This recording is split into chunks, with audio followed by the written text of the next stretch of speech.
I give you John Robertson.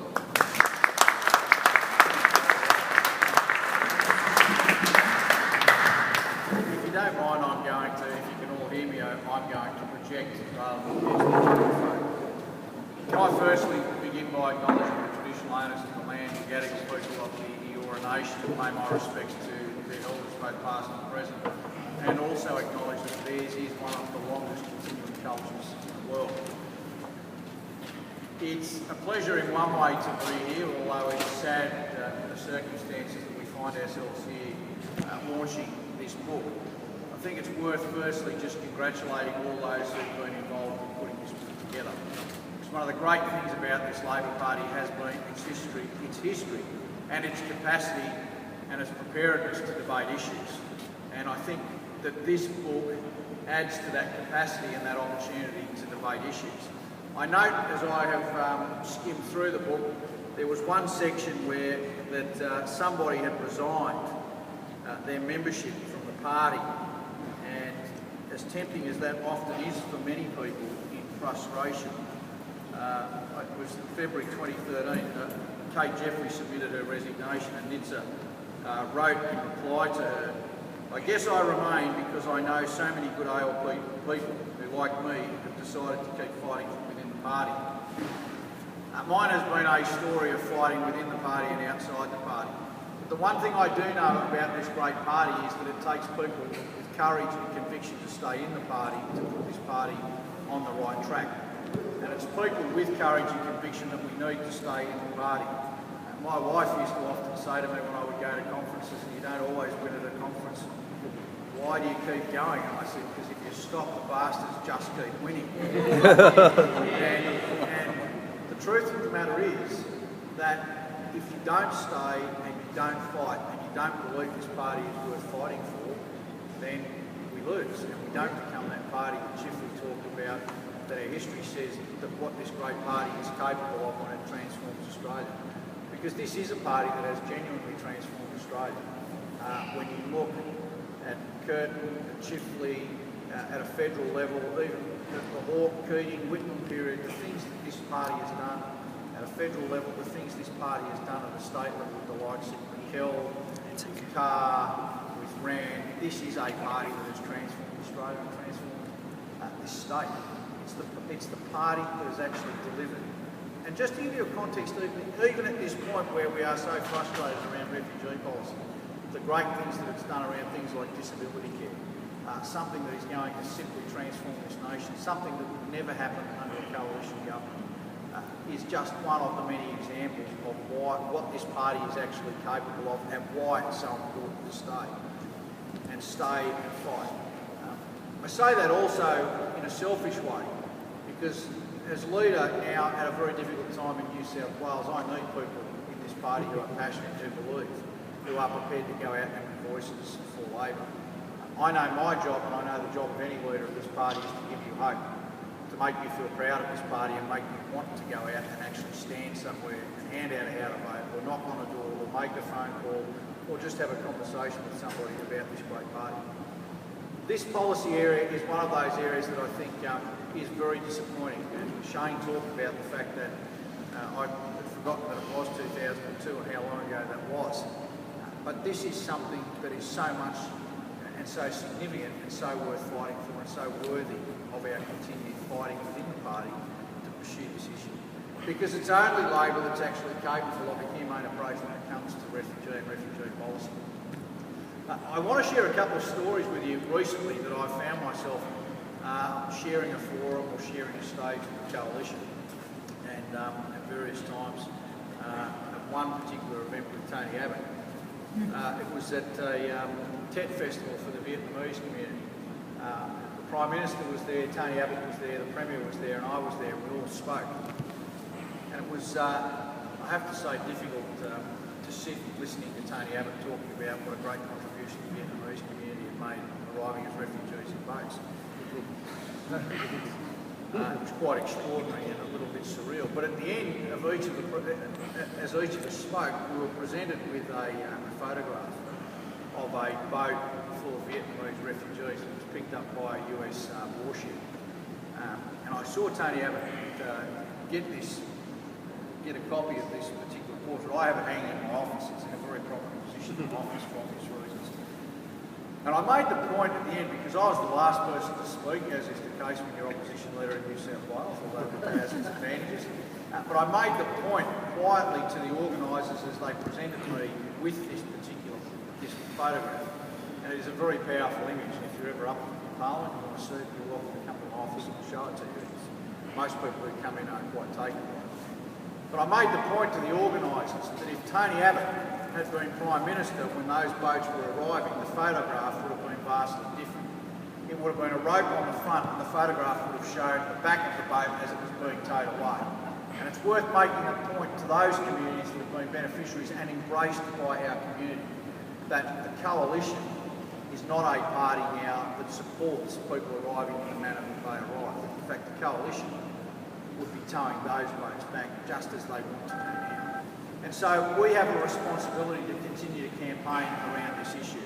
We have a responsibility to do it, and I actually think there's a piece in this book, and I'd obviously encourage you all to buy it, but there is a piece here in the book that from The Age on the 2nd of March this year, and I just want to read one part of it. Basically, it was called Speaking Up for Those Who Can't. It was an editorial that The Age had written, and then The Age had a lot of letters and writers complaining about what they'd said. But I just want to read you one bit because I think it speaks volumes why most of us are here and why we feel so passionate about it. We crusade for asylum seekers and do so proudly because we believe in liberty and justice. We believe that civilisation is enhanced by aiding the disadvantaged, not by demonising classes of people or ostracising individuals. We believe in equity, in giving people opportunities to build better lives, and in fostering the human spirit, not quashing it. And we believe democracy and this nation's economy is and always will be enriched by the extraordinary diversity of people who have come from all over the world to make Australia their home. They are very, very powerful words. But that is a newspaper that stands up and contrary to that the populism that's out there at the moment actually says this is significant because this is the true Australian ethos. And I think fundamentally that what we all argue for is what we believe is the true Australian spirit. I was thinking about this over the last few days as I knew I was coming to launch this book. And I was thinking about the fact that we all think of Australia as the place of a fair go. That ethos has largely been entrenched by the Labor Party. It has been the Labor Party ethos that we believe in a fair go. But we've also been a party that's always been prepared to give people a hand up regardless of who they were and where they came from. And those things are being lost. And the message I want to leave with you is that often you'll hear people say, oh, when refugees come, they're changing our culture, that we're not going to be the Australia that we are.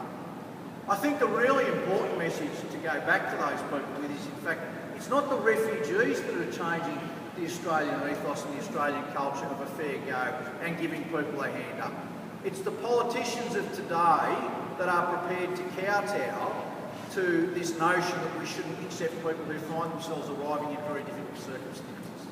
The reality is, and I'll conclude on this point, the reality is, and I said this to Scott Morrison last night on the political forum on 702, if people were serious about stopping the boats, I have to say, and I'll just go off my tangent for a minute, I feel sick every time I hear politicians say, oh, we want to do this because we want to stop people drowning at sea. Yep, me too. What a cross. Yep. I feel sick every time I hear that language used as the justification for what we see being rolled out.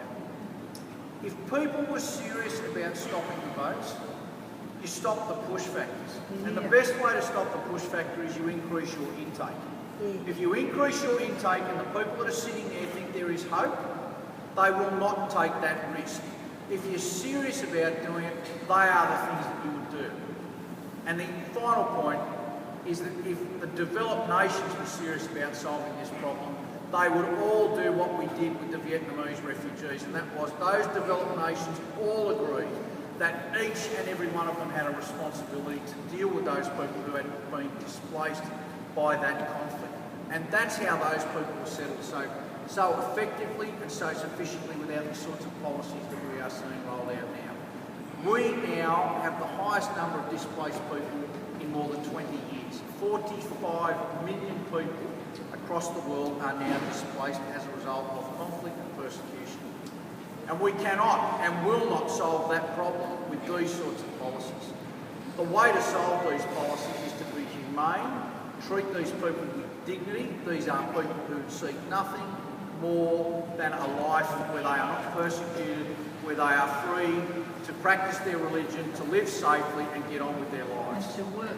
And so this book is significant because it actually debunks the myths that are out there. All of us need to stay strong and keep the faith. Keep the faith that as we build and as we continue to advocate, we can change people's attitudes, we can change the approach that's being adopted by Labor federally. Because this is the approach that is the Labor way. The approach of humanity, of decency, of dignity, and treating all of these people with the respect they so rightly deserve. Not simply because it's an obligation of a UN convention, but because it's the Australian way and it's the Labor way. So thank you very much.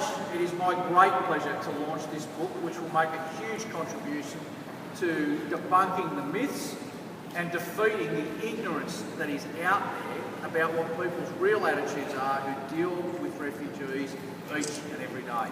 So once again, I launched the book and I congratulate the organisers and the people who have been involved in putting this together, and I encourage you all not just to buy a copy, but to buy an extra copy and share it with your friends and your family. Thank you.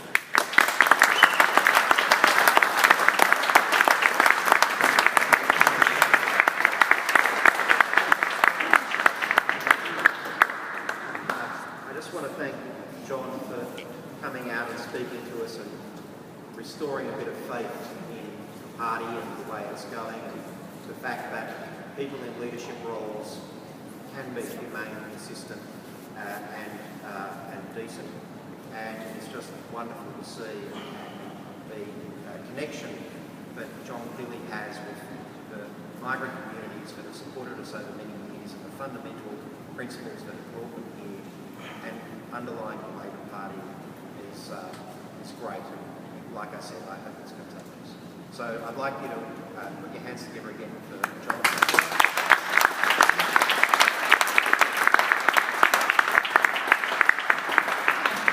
And now the book is available